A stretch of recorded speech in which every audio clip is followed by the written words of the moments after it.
Morning, RC groups and YouTube. So this is for how to construct or how to go about constructing 1/72nd scale RC helicopters. So the reason I do this is because one, it's cheaper than buying the bigger scale ones. I used to buy big scale helicopters and it was just horrible. And then it's really expensive for the parts.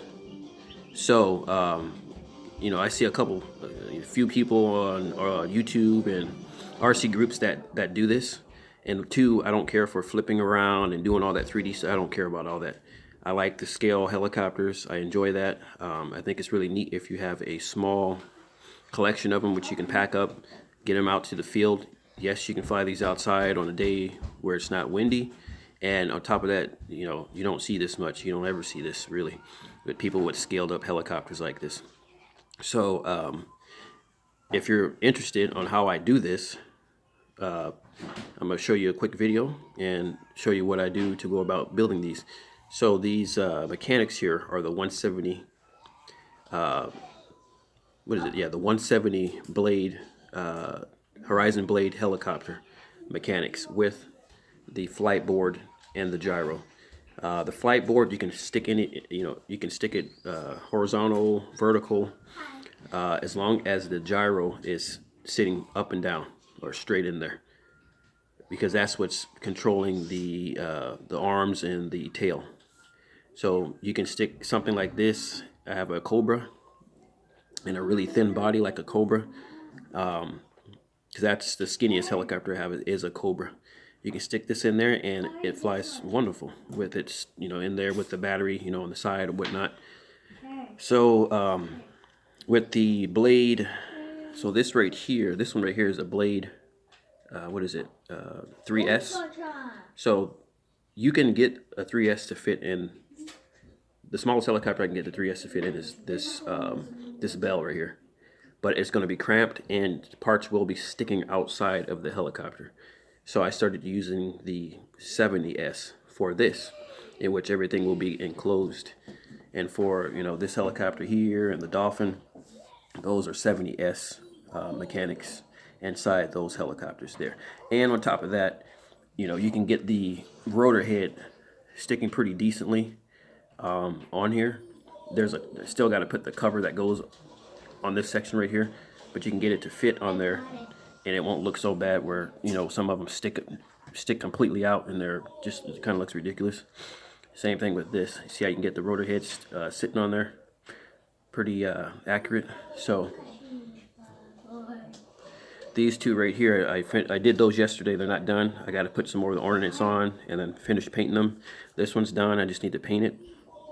But you see what I'm saying about having the rotor head kind of sticking on there, not ridiculously high, but kind of to scale. And what you want to do is, you can't just stick the mechanics in these. You need to basically Dremel out the inside like I did this one. So all these have Dremeled out interiors. If you just stick the mechanics in there, the result in your flying is going to be, depending on how heavy the plastic is when they molded it, it's not going to be like a Dremel one. A Dremel one, it flies awesome.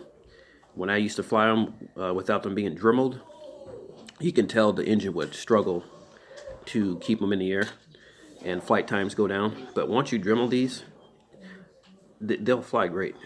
So what I do when I Dremel them is I actually have my light here, and you see how I can see through the plastic? Well, how you can see the light through the plastic? I get it about that thin, and once it's about that thin, then you're good to go, and you can put the mechanics in, fly it, and it'll work pretty well.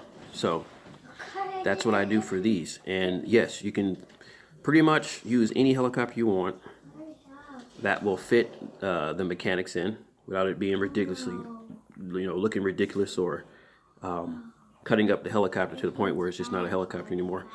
And it'll work. Everything will work just fine. You can also sometimes even use the blades. So let me show you the blades that are on my Cobra. So here's the Cobra. And I've got the blades from the kit, from the the model kit on the Cobra. You can probably even use the tail if you want to use the tail. Sometimes though, when you put the tails on, these motors don't like the torque because of the weight of the tail. It will overheat the motor. So if you get a model that has, you know, a tail that's not tail blade that's not super heavy, you can use them. It just depends. Most of these don't like to put the, you know, they don't like the tail blade on there because it's just, I guess it's just too heavy for it. So, and they'll start to overheat. You don't want to overheat anything because then you have to take everything apart and replace it. You don't want to do that. So I just keep them like that. I just keep the tails the way they are. The blades, on the other hand, you can get away with the blades. You just got to see what blades work and which don't. If you have a variety of kits like I do, you can try out swapping the blades, and sometimes they work, sometimes they don't. But it flies pretty nice with the blades on there, and yeah, I don't crash them or anything like that. I mean, some people be like, oh, I don't see how you fly these, but they fly really stable, and that's why I like doing it, because I didn't think they would fly stable. Oh, and another thing is if you want to get it to fly with the 70S, you can't program it. So it's all based up how you kind of set everything up in here and keep it light. Then it'll fly pretty stable. Even with my those two, they fly really great. With this one, you want to change your rates to get it to be more helicopter fluid, is what I'm trying to say. And it'll fly really great. It'll fly nice. The stabilization system on here is great on the 70S, or excuse me, on the Blade S3. It works just fine. And then you just go on there, you mess with your rates and your settings and your collective pitch, and it'll fly good. So if you guys have any more questions, just comment and I'll try to help you out the best I can. You guys take care and see you again.